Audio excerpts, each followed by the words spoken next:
The strange object first appeared on radar screens at the Deep Space Monitoring Station in Nevada on a quiet Tuesday morning.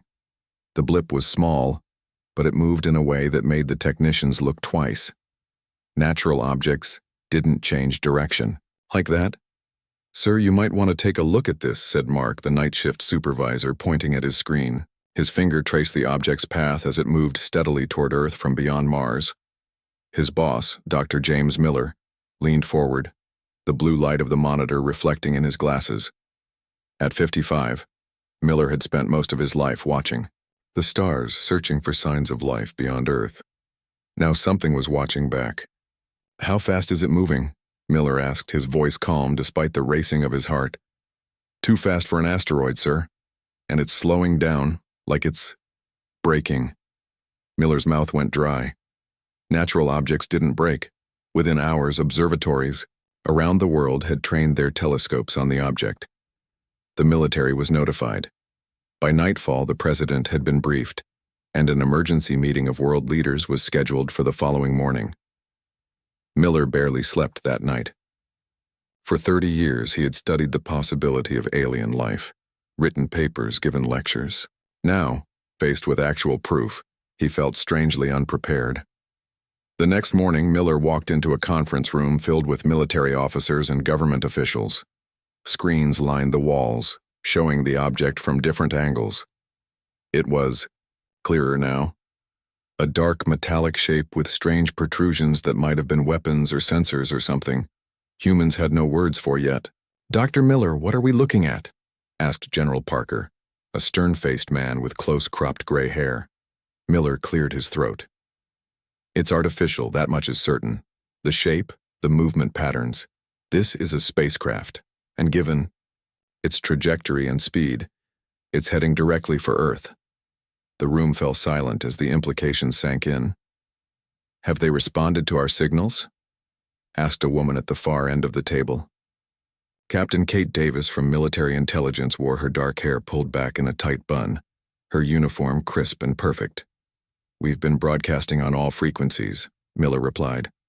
"No response so far." "So we don't know if they're friendly," said General Parker. It wasn't a question. "Actually, sir," said Captain Davis, stepping forward with a tablet in hand, "we have reason to believe they're not." She swiped the screen, and a new image appeared on the wall. The same spacecraft, but now glowing with points of energy along its hull. These readings were taken an hour ago as the craft passed Mars. The energy signatures match what we'd expect from weapons systems powering up. Miller felt his stomach tighten. "You can't be sure of that. It could be their propulsion system. Or, with all due respect, Dr. Miller," Captain Davis cut in, "I've been studying these patterns since the object was first detected. The energy configuration is consistent with offensive capabilities, not navigation or communication." General Parker nodded. "So they're here to fight." "It appears so, sir," said Davis. "And there's more." She brought up another image, this one showing the craft's approach pattern. They're not just heading to Earth. They're positioning themselves for what looks like an attack run. The trajectory suggests they'll reach lunar orbit in 48 hours, and they'll have a perfect angle to hit major population centers. The room erupted in urgent discussion.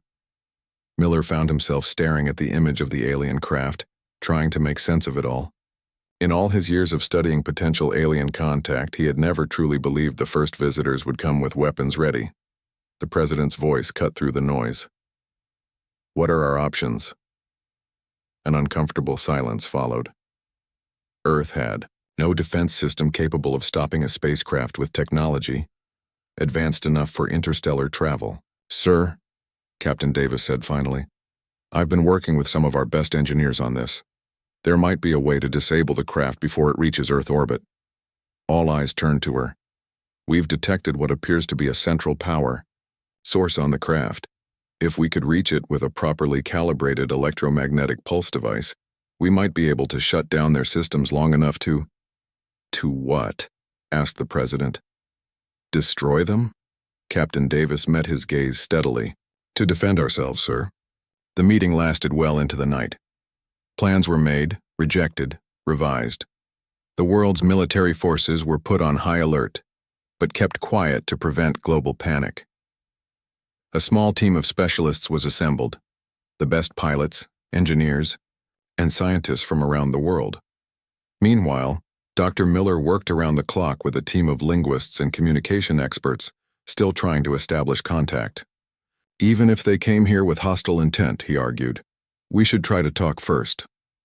But the alien craft remained silent. By the next morning, the situation had escalated. The spacecraft had deployed smaller vessels, which had taken up positions around it in what military analysts described as a defensive formation. They're preparing for something, Captain Davis told the Emergency Council. We're running out of time. The president looked around the room at the tired faces of his advisors and experts. Do we have consensus on Captain Davis's plan? General? Parker nodded. It's our best shot, sir. Maybe our only shot. Dr. Miller? The president asked. You've been the voice of caution here. What do you say? Miller looked at the latest images of the alien craft. The smaller vessels were now clearly visible, arranged in a pattern that even he had to admit looked threatening. I still wish we could communicate with them, he said quietly. But I can't ignore the evidence. If Captain Davis believes this is our best chance to protect Earth, then I support the plan. The president nodded. Then we proceed. Captain, you have 48 hours to prepare your team. God help us all. As the meeting ended, Captain Davis approached Dr. Miller in the hallway. I know this isn't what you hoped for, she said. First contact should have been a moment of celebration, not fear. Miller gave her a tired smile. In all my years of studying the possibility of alien life, I always imagined they'd come in peace. I wanted to welcome them, to learn from them. Maybe next time, Davis said, placing a hand briefly on his shoulder. But first, we need to make sure there is a next time for humanity. As Miller watched her walk away, he couldn't help but wonder what kind of beings had traveled across the stars only to arrive with weapons ready. What had they experienced in the vastness of space that made them see Earth as a threat to be eliminated, rather than a world to be greeted? The answers, if they existed, would have to wait. Right now, Earth was preparing for its first interstellar war and time was running out.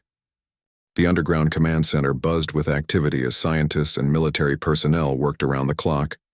Walls of screens displayed the alien ship from every angle possible, its dark metal hull reflecting the distant sunlight as it steadily approached Earth. Dr. Tom Wilson hunched over his workstation, his eyes red from lack of sleep. At 38, he was considered one of the brightest minds in weapons development, though he had always preferred to think of himself as creating defensive technologies rather than tools of destruction. Any progress? Asked Captain Davis, appearing at his side with 2 cups of coffee. She handed one to Wilson, who accepted it gratefully. Some, he said, taking a sip. We've been analyzing the energy signatures, Captain. Whatever powers their ship is unlike anything we've seen before. It's putting out enough energy to power all of North America for a year. Can we use that against them? Davis asked. Wilson nodded slowly. That's what I've been working on. Something that powerful has to have safety systems, fail-safes. If we could overload those systems... He pulled up a diagram on his screen, showing a theoretical model of the alien ship's power core based on their sensor readings. Here. He pointed to a pulsing red spot at the center of the model. This is where the energy readings are strongest. If we could deliver a properly calibrated electromagnetic pulse directly to this area, it might trigger a cascade failure throughout their systems. Might? Davis raised an eyebrow. Wilson shrugged. Best I can offer with 12 hours of data on a completely alien technology. It'll have to do, said a deep voice behind them. Colonel Alex Brown, head of the military response team, stepped forward. He was tall and broad-shouldered, with a stern face that rarely smiled. We need that weapon ready in 24 hours. Dr. Wilson. 24 hours. That's impossible, Wilson protested. We're talking about developing technology to counter an alien power source we barely understand. Make it possible, Brown said simply. The aliens aren't waiting for us to be ready. As if to emphasize his point, one of the large screens on the wall changed to show a new image. The alien mothership had released more smaller craft, which were now forming a complex pattern around it. Dr. Miller entered the room, pointing at the screen. They've launched another 16 smaller vessels in the past hour. That brings the total to 42. Attack ships? Asked Brown. We don't know, Miller admitted, but they're positioning themselves between the mothership and Earth. If I had to guess, I'd say they're preparing a defensive screen, or getting into position for a coordinated attack, Brown countered. Davis studied the pattern on screen. It could be both, but this formation... She traced the pattern with her finger. There's something deliberate about it, almost like... Like what? Wilson asked. Like they're positioning themselves for maximum coverage of Earth's surface, she finished grimly. If each of those smaller craft carries weapons... The room fell silent as everyone considered the implications. How soon can your team be ready to launch, Colonel? Davis asked. 6 hours for the ships and crews, but we need Dr. Wilson's weapon. All eyes turned to Wilson, who sighed deeply. I'll need every engineer you can spare. And access to the experimental EMP technology from Project Blackout. Brown frowned. That's classified beyond your clearance level. Then increase my clearance, Wilson snapped. Because without it, we're just going to be throwing rocks at a battleship. The colonel stared at him for a long moment, then nodded curtly. I'll make the arrangements. Captain Davis, you'll be leading the mission. Select your crew. Best pilots we have. Sir? Davis nodded, already mentally reviewing potential candidates. As the room emptied, people hurrying to their assigned tasks, Miller remained, staring at the screen showing the alien formation. Something wrong, Doctor? Davis asked, noticing his troubled expression. I've been trying to decode their communications, Miller said quietly. We've picked up some signals between the mothership and the smaller craft. It's all encrypted, of course, but there are patterns, repeating sequences. Have you made any progress? Miller hesitated. It's preliminary, but yes. Some of the sequences match mathematical constants. Pi, the square root of 2 prime number sequences. It suggests they're using math as a basis for communication, which makes sense for a spacefaring species. Can you use that to communicate with them? Davis asked, a small spark of hope in her voice. Miller shook his head. Not in time. But I have managed to isolate what might be identification codes for each ship. And there's something else. He pulled up another screen showing a waveform analysis. These patterns here suggest they're mapping Earth's surface, taking detailed scans. For targeting? Davis asked. Possibly, or... Miller's voice dropped lower. For resource assessment, the implication hung in the air between them. Not just an attack, but an invasion, colonization. Have you told the others? Not yet. I wanted more evidence before causing additional panic. Davis placed a hand on his shoulder. Find that evidence, Doctor. We need to know exactly what we're facing. 6 hours later, Captain Davis stood in a hangar filled with Earth's hastily assembled defense force. 12 experimental spacecraft, each capable of reaching the moon in under 2 hours, were being prepped for launch. They were originally designed for rapid response to satellite threats, but now they would face something far beyond their intended purpose. Colonel Brown addressed the gathered pilots and crew, his voice echoing in the vast space. What you're about to attempt has never been done before. You'll be engaging an enemy with technology far beyond our own. But remember this. They might have better ships, better weapons, but they don't have better people. Each of you was chosen because you're the best at what you do. He gestured to Davis. Captain Davis will command the mission. Dr. Wilson has developed a weapon that should disable the alien mothership long enough for you to deliver a more permanent solution. Wilson stepped forward, holding what looked like a metal briefcase. This contains the EMP device. It needs to be placed directly against the hull of the mothership, as close to their power core as possible. He pointed to a diagram showing the estimated location. Once activated, you'll have 3 minutes to clear the blast radius before it detonates. A murmur ran through the assembled crew. Questions? Brown asked. A pilot raised his hand. Sir, how do we get close enough to place the device? Won't they detect us approaching? That's where this comes in, Davis said, revealing a smaller device. Dr. Miller has been analyzing their communication patterns. This transmitter will broadcast signals mimicking their own ships. It won't fool them for long, but it might get us close enough. And if it doesn't? Another crew member asked. Davis met their gaze steadily. Then we fight our way in. As the briefing continued, Miller approached Wilson at the side of the room. Will it work? He asked quietly, nodding toward the EMP device. Wilson gave a half smile. In theory? Yes, in practice, I guess we'll find out, but there's something else bothering me. He lowered his voice. The power readings from their ship, they're increasing. Whatever they're planning, they're getting ready to do it soon. Miller's face paled. How soon? Based on the energy buildup? I'd say we have less than 12 hours before they reach full power. Outside, through the hangar's massive windows, the night sky was clear and star-filled. Somewhere up there, beyond the visible stars, the alien ship continued its approach. 12 hours until it reached lunar orbit. 12 hours until whatever weapons it carried would be in range of Earth. The countdown had begun. The rumble of engines filled the launch facility as the 12 spacecraft prepared for takeoff. Captain Davis sat in the command chair of the lead ship, named Defender, running through final checks. Her heart pounded in her chest, but her hands remained steady as they moved across the controls. All systems check, reported her co-pilot, Lieutenant Rob Taylor, a young but experienced pilot with 3 space missions already under his belt. Communications online, added Lisa Park, their communications specialist. Her fingers danced across her console as she monitored the encrypted channels connecting all 12 ships. Davis pressed a button on her armrest. All ships report status. One by one, the other 11 craft confirmed their readiness.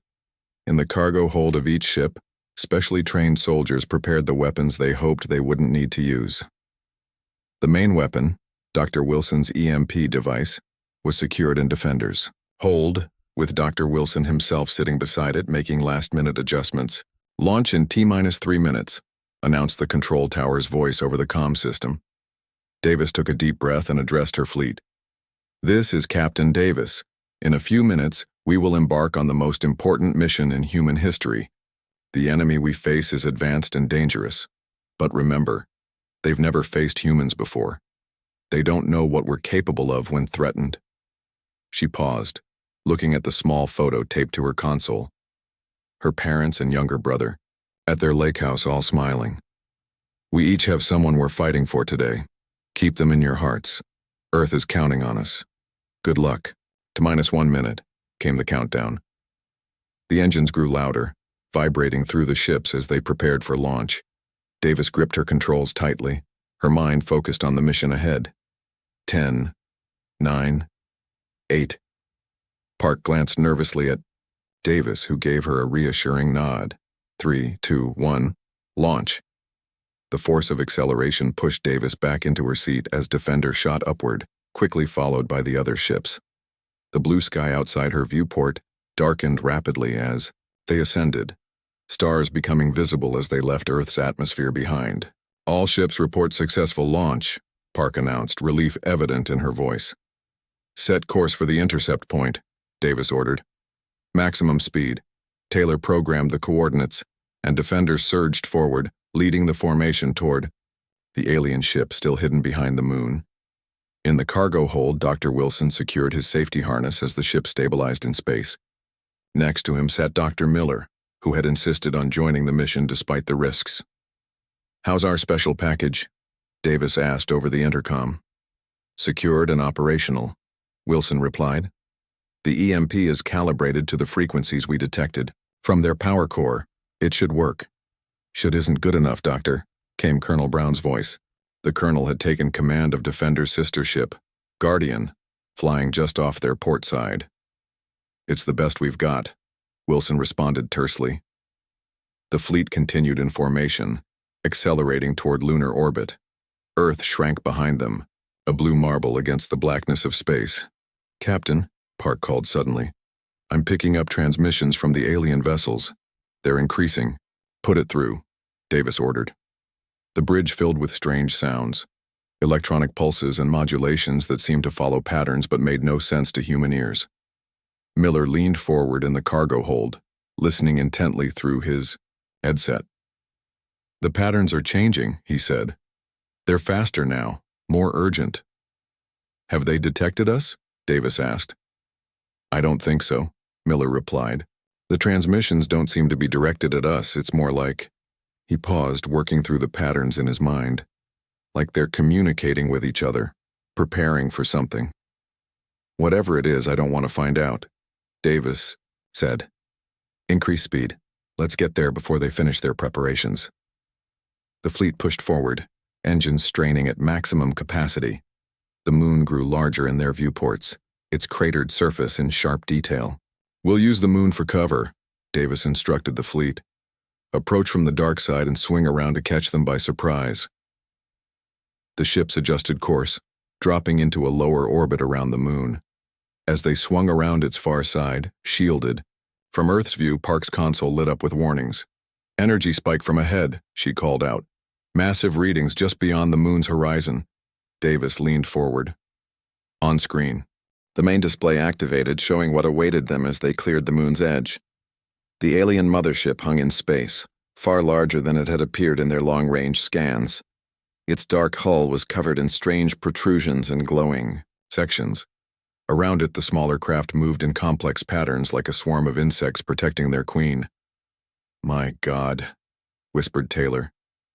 "It's massive." The mothership was at least a mile long, dwarfing their small fleet.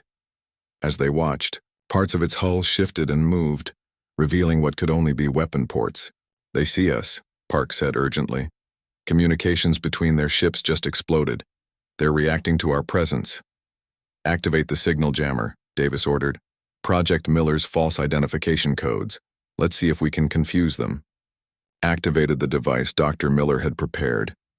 It broadcast signals matching the patterns they'd detected from the alien smaller craft, hoping to make the mothership identify them as friendly for just long enough. "Formation Delta," Davis commanded the fleet. "Spread out and approach from multiple vectors. If they start firing, brake and evade." The human ships spread out, approaching the alien fleet from different angles. For a tense moment, nothing happened. The alien craft continued their patterns, seemingly ignoring the approaching humans. "It's working," Taylor said hopefully. Then, without warning, 3 of the smaller alien craft broke formation and accelerated toward them. "They're not buying it," Brown's voice came through the comm. "Prepare for engagement." The alien craft moved. With incredible speed, covering the distance between them in seconds. They were sleek and angular with no visible windows or cockpits. Evasive maneuvers, Davis ordered as the lead alien ship fired a pulse of energy that streaked past Defender's port side, missing by mere yards. The human fleet scattered, breaking formation as the alien craft pursued them. 2 more waves of smaller alien ships detached from the mothership's protective screen and joined the attack. "We need to get to that mothership," Davis shouted as she yanked Defender into a steep dive, avoiding another energy pulse. "Colonel, can you provide cover?" "Already on it," Brown replied grimly. Guardian and 3 other ships formed up, drawing fire from the alien craft while Davis led the remaining ships toward the mothership. In the cargo hold, Miller and Wilson held on as the ship shuddered and spun. "They're communicating targeting data," Miller said, still monitoring the alien transmissions. "Their smaller ships are coordinating their attacks." "Can you jam those signals?" Wilson asked. Miller adjusted his equipment. "I can try to introduce interference, but I can't block them completely." Outside, the battle intensified. One of the human ships exploded in a ball of fire as an alien energy pulse struck it directly. Another was crippled, venting atmosphere as it spun away from the fight. "We're losing too many ships," Park reported, her voice tight with tension. Davis gritted her teeth. "We need a new approach." She studied the mothership, noticing how the smaller craft moved around it. "There's a pattern to their defensive screen. Look, they're leaving a gap on the far side, rotating their coverage." She highlighted an area on the tactical display where the coverage seemed thinner. "If we time it right, we might slip through during the rotation." "That's a narrow window," Taylor warned. "It's our only shot," Davis replied. She opened the fleet channel. All ships, new plan. Colonel Brown, continue drawing their attention. The rest of you form up on Defender. We're going to punch through. Their screen at coordinates I'm sending now. They regrouped quickly, 5 ships remaining in their strike force. The alien craft continued their assault on Brown's diversionary group, which was fighting back with everything they had. 30 seconds until the gap opens, Davis announced, watching the pattern of alien ships. Ready engines for maximum burst. We'll have about 10 seconds to get through. The ships positioned themselves ready to spring forward. Davis counted down the seconds, watching as the alien defensive pattern shifted exactly as she'd predicted. Now, she ordered. The 5 human ships surged forward together, engines blazing as they aimed for the momentary gap in the alien defenses. For a breathless few seconds, it looked like they would make it cleanly. Then the aliens reacted, several smaller craft breaking off to intercept them. "They're faster than we expected," Taylor shouted as enemy ships closed in. "Keep going." Davis ordered. "Don't slow down for anything." Energy pulses flashed around them as the alien craft opened fire. One of the human ships took a direct hit and exploded, the shockwave buffeting Defender. But they were through the gap, racing toward the massive hull of the mothership with just 3 ships remaining. "Target in range," Taylor reported as the enormous alien vessel filled their viewport.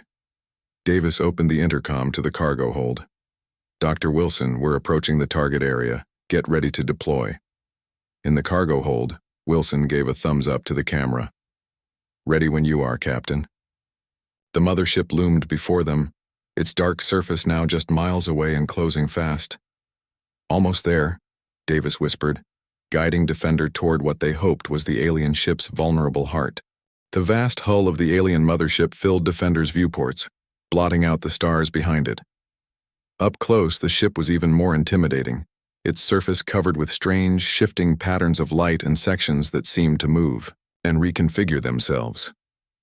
"Approaching target zone," Taylor announced, his voice tight with tension as he guided their ship toward the area Wilson had identified as the power core. 2 alien craft on intercept course, Park warned, her eyes fixed on the radar display. "Closing fast from Sector 7. Davis made a split-second decision. "Evans, Jackson," she called to the pilots of their 2 remaining escort ships. "Break off and engage those pursuers. Buy us time to reach the target." "Copy that, Captain," came the immediate response. The 2 ships peeled away, engines flaring, as they moved to intercept the approaching alien craft. "How close do we need to get?" Davis asked over the intercom to the cargo hold. Wilson's voice came back, strained but determined. "Ideally, direct contact with the hull. The EMP needs to be physically placed for maximum effect." Davis exchanged a look with Taylor. Direct contact meant docking with an alien vessel that was actively trying to destroy them. "Can we do it?" she asked her co-pilot.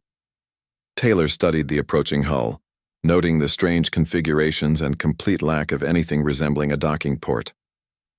"Not conventionally," he admitted. "But there's a section ahead that looks flatter than the rest. If we can match velocity perfectly and use the magnetic grapples." "Do it," Davis ordered. Taylor adjusted their course, aligning Defender with the relatively smooth section of the alien hull. Outside, flashes of light indicated that their escort ships had engaged the alien pursuers, drawing fire away from Defender.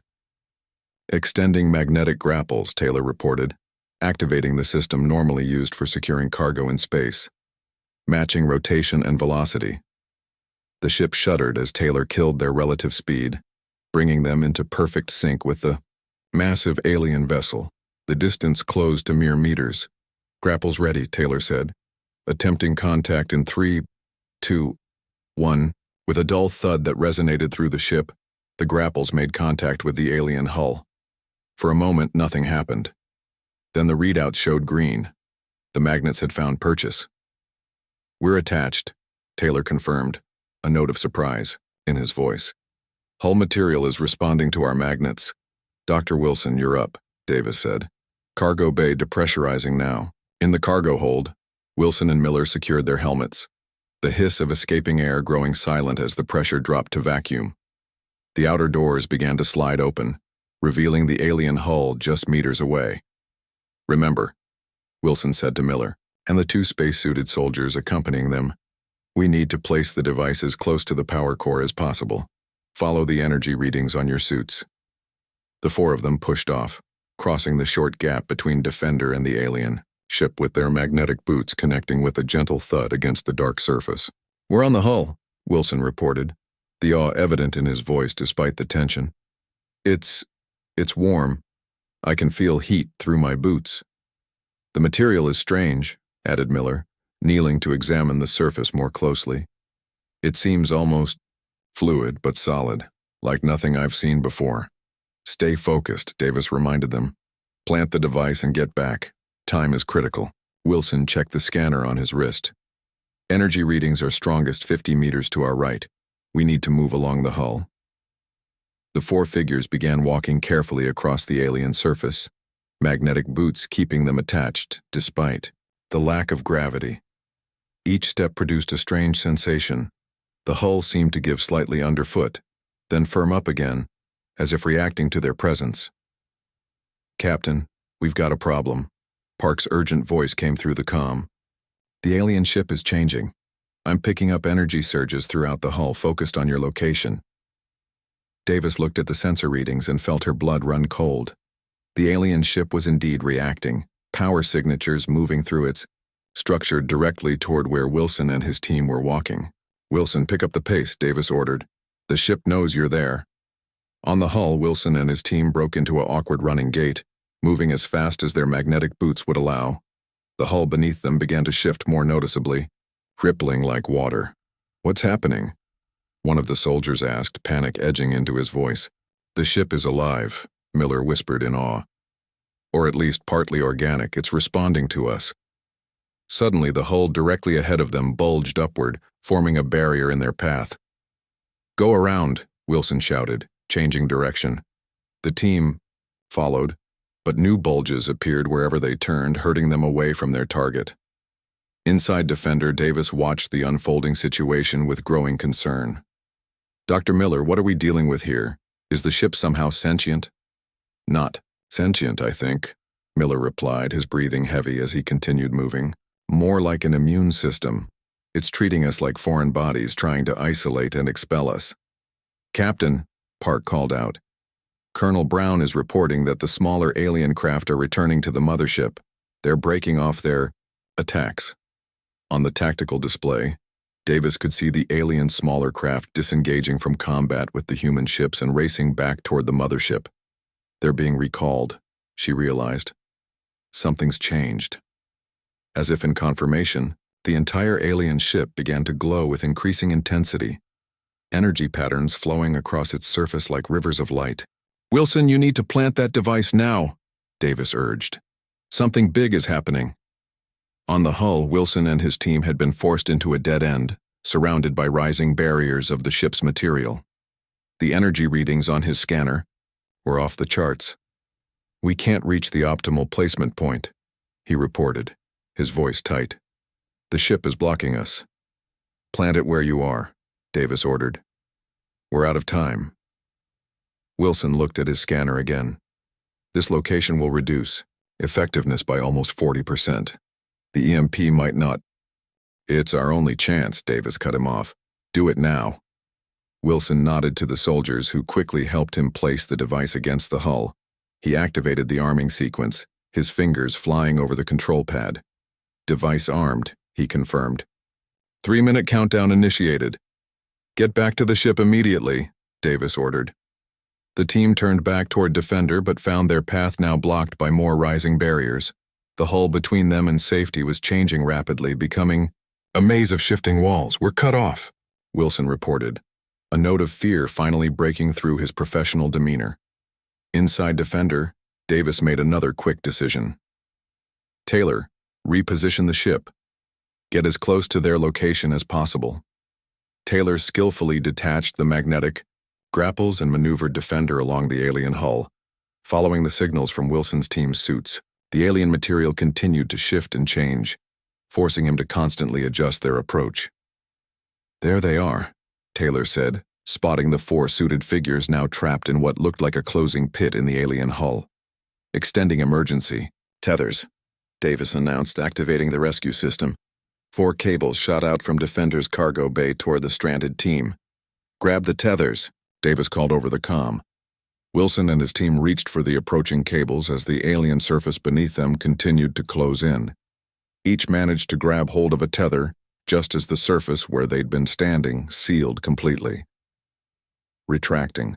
Tethers, Taylor reported, activating the winch system that began pulling the 4 men rapidly toward Defender's still-open cargo bay. Captain, the energy readings from the mothership are reaching critical levels, Park warned. Whatever they're powering up, it's nearly ready. How long on the EMP? Davis asked. 1 minute, 40 seconds, Wilson replied as he and his team were pulled through space toward the waiting cargo bay. The alien's smaller craft had now all returned to the mothership, taking up positions that suggested they were preparing to protect it from the coming EMP blast. All ships clear the blast radius, Davis ordered the remaining human vessels. Repeat, all ships withdraw immediately. The human ships began pulling away from the mothership, engines straining at maximum power. In the cargo bay, Wilson and his team tumbled inside as the tethers completed their retraction. "We're in," Wilson called. "Seal the bay." Sealing cargo bay, restoring pressure, Taylor confirmed, closing the outer doors as Davis already had Defender turning away from the alien ship. 50 seconds to detonation, Wilson reported, making his way to the bridge, his face pale but determined. "We need to get at least 10 kilometers clear." Defender's engines roared at full power, pushing the ship away from the alien vessel as quickly as possible. The other human ships were similarly retreating, forming up for mutual protection. "The alien ship," Park said suddenly, staring at her readings. It's charging weapons. Energy levels are spiking across the entire vessel." On the main screen, they could see the mothership beginning to glow with an intense blue-white light, concentrated at points that were clearly weapon ports. The smaller craft formed a protective screen around it. "They're going to fire on Earth," Miller said, his voice hollow with realization as he joined them on the bridge. "That's what they've been preparing for." Davis checked their distance. "We're not clear of the blast radius yet. EMP detonation in 20 seconds. The tension on the bridge was palpable as everyone watched the countdown timer Wilson had synced to their system.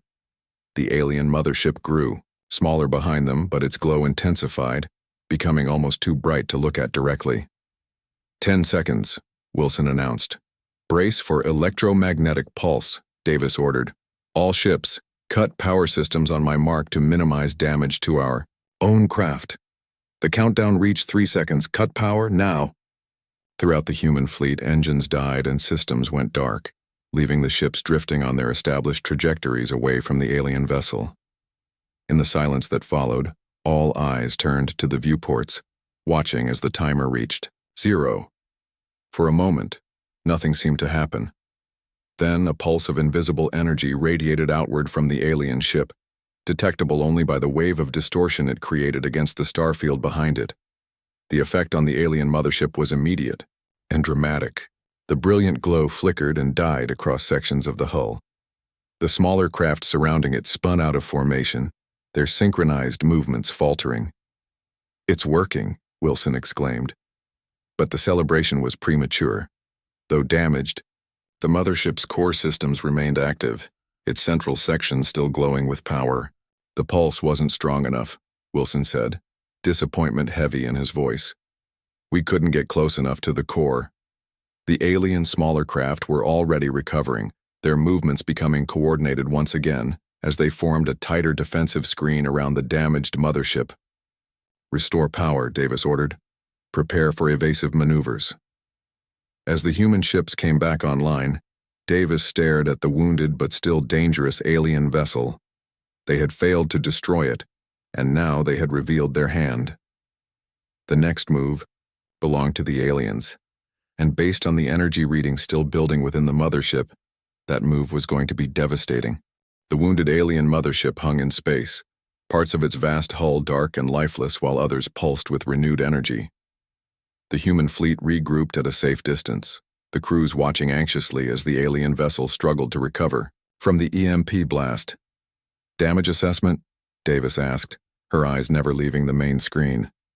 The mothership has lost approximately 30% of its systems, Park reported, studying her readings. But the core is still active and power is being rerouted to critical areas. Including weapons, Taylor added grimly. They'll be back to full capacity in minutes. Davis turned to Wilson and Miller, who were huddled over a console analyzing data from the EMP attack. Options, gentlemen. We're running out of time. Wilson looked up, his face drawn with exhaustion, but his eyes bright with sudden inspiration. The pulse weakened their systems enough to give us readings we couldn't get before. Look at this. He pointed to a pattern on his screen. Their power distribution isn't uniform. There are vulnerable junctions where energy is being channeled between sections. Can we target those points with conventional weapons? Colonel Brown asked over the comm link from Guardian. Wilson shook his head. Our weapons aren't powerful enough to penetrate their hull defenses, even in their weakened state.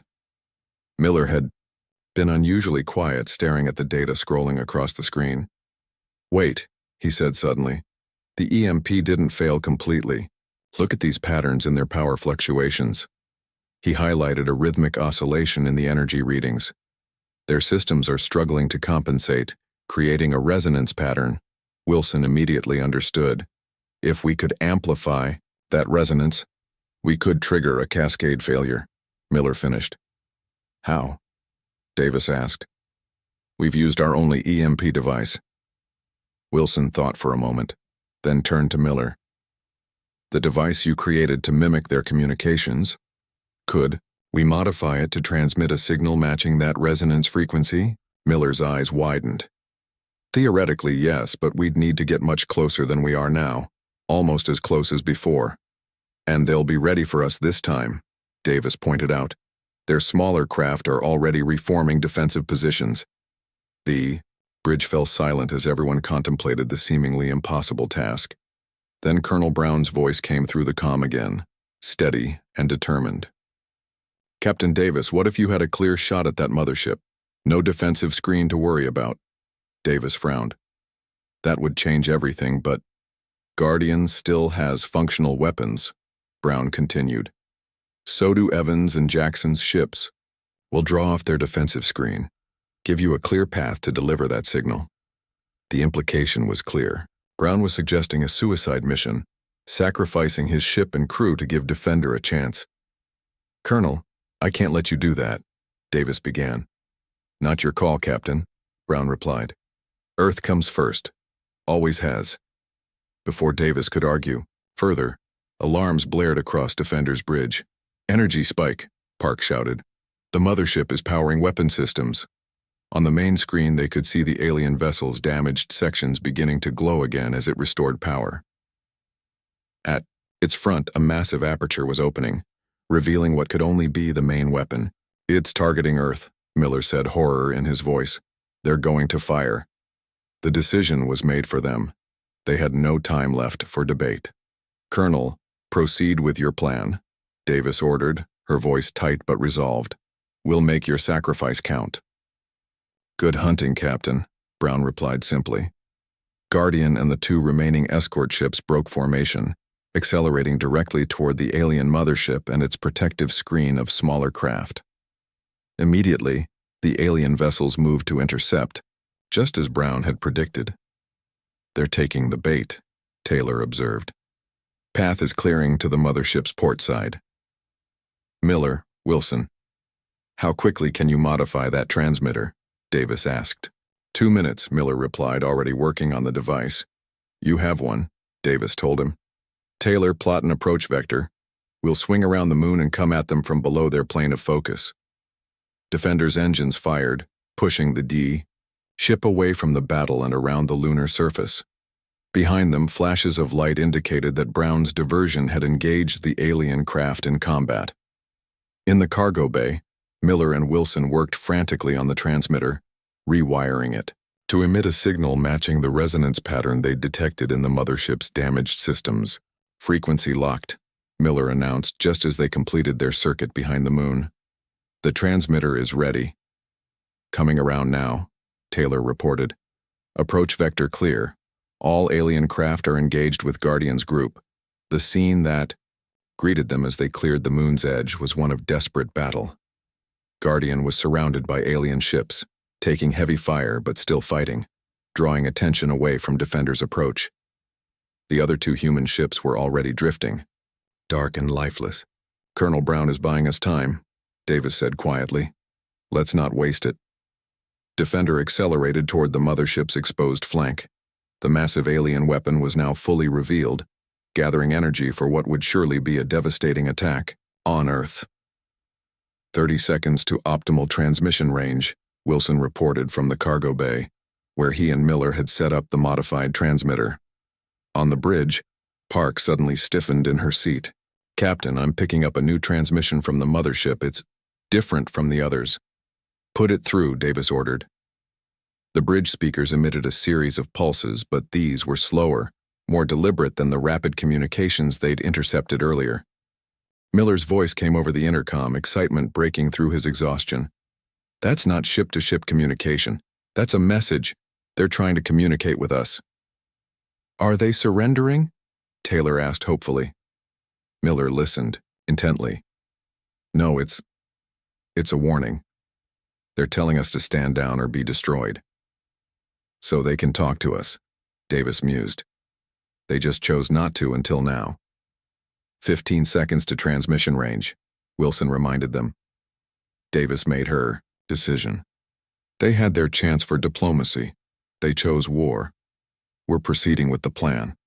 Defender closed the final distance to the mothership, now near enough that the alien vessel dominated their view, its damaged sections clearly visible alongside the still-functioning weapon system. "In range," Wilson announced. "Activating transmitter, now." A high-pitched whine filled the ship as the modified device powered up, sending its precisely calibrated signal directly into the heart of the alien mothership's wounded systems. For several seconds, nothing happened. Then, almost imperceptibly at first, the lights across the alien hull began to flicker in rhythm with the transmission. "It's working," Miller exclaimed. "The resonance is building." On the main display, they could see the energy patterns across the mothership becoming erratic, the steady glow replaced by pulsing surges that grew more violent with each passing second. "The weapon is destabilizing," Park reported, watching, her readings in disbelief. "Energy is being drawn away from it and into the resonance pattern." "Full power to engines," Davis ordered. "Get us clear."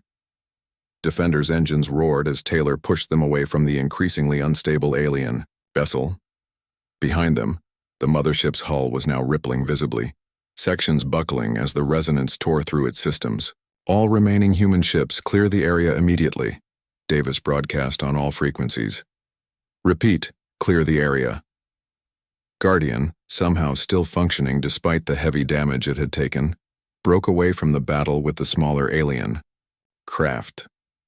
These were now returning to the mothership in apparent confusion, their coordinated movements breaking down. "The smaller craft are losing their connection to the mothership," Miller observed. "They're being affected by the resonance, too." The energy building within the alien vessel reached critical levels. Bright cracks appeared across its hull, spilling brilliant light into space. The weapon aperture, which had been gathering power to strike Earth, collapsed in on itself. "Impact in 5 seconds, Wilson warned. "Brace for shockwave." The mothership exploded with a silent, blinding flash that momentarily outshone the sun itself. The shockwave rippled outward, catching the smaller alien craft and tearing them apart before continuing toward the human ships. "Brace!" Davis shouted, as the wave of energy and debris reached them. Defender shuddered violently, systems flickering but holding as the shockwave passed. When the view cleared, where the alien mothership had been was now only an expanding cloud of debris, glittering in the sunlight. The smaller alien craft were gone, destroyed along with their mothership or drifting powerless in space. A cheer went up on Defender's bridge, exhausted crew members embracing each other in relief and disbelief. They had done it. They had saved Earth. "Guardian, do you copy?" Davis called, searching for Brown's ship in the aftermath of the explosion. For a long moment, there was silence. Then, broken by static but unmistakable, Brown's voice came through. "We copy, Defender. Little worse for wear, but we're still here. Another round of cheers filled the bridge. 3 days later, Davis stood before the United Nations General Assembly, representing the combined human fleet that had saved their world. Behind her sat Wilson, Miller, Brown, and other survivors of the mission, hailed now as humanity's greatest heroes. "The threat has been eliminated," she told the assembled world leaders. "But in the debris of the alien ship, we've found technology beyond our current understanding." Dr. Miller has already begun analyzing what appears to be a star chart, recovered from the wreckage. Miller stepped forward, displaying a holographic image of the chart they'd pieced together from the alien database. "This map shows dozens of star systems," he explained, "including our own, which is marked with a symbol we believe indicated target. Other systems bear different markings, some of which appear to denote conquered worlds." A murmur ran through the assembly. "The evidence suggests," Davis continued, "that this was not a random attack. Earth was specifically chosen, and based on the star chart, we were just the first in a planned campaign of conquest. There may be more coming." The room fell silent as the implications sank in. "But we now have something we didn't have before," Davis said, her voice growing stronger. "We have proof that we can defend ourselves. We have alien technology to study and adapt, and most importantly, we have unity. Humanity stood together against this threat, and we prevailed." She looked out over the assembly, meeting the eyes of leaders from nations that just days ago had been adversaries. "The world changed when that ship appeared in our skies. It will never be the same. But we have an opportunity now to channel what we've learned about the universe and about ourselves into building a stronger, more united human civilization. One that will be ready if that star chart brings more visitors to our door." Outside the UN building, people gathered in the streets of New York, watching the speech on massive screens. Similar gatherings took place in cities around the world. The night sky above them seemed different now, not just beautiful and mysterious, but filled with both promise and potential threat. Humanity had faced its first interstellar enemy and survived. Earth had been defended. But as Miller's star chart had shown, the galaxy was vaster and more populous than they had ever imagined. And somewhere out there, someone might already be wondering why their invasion fleet had never returned.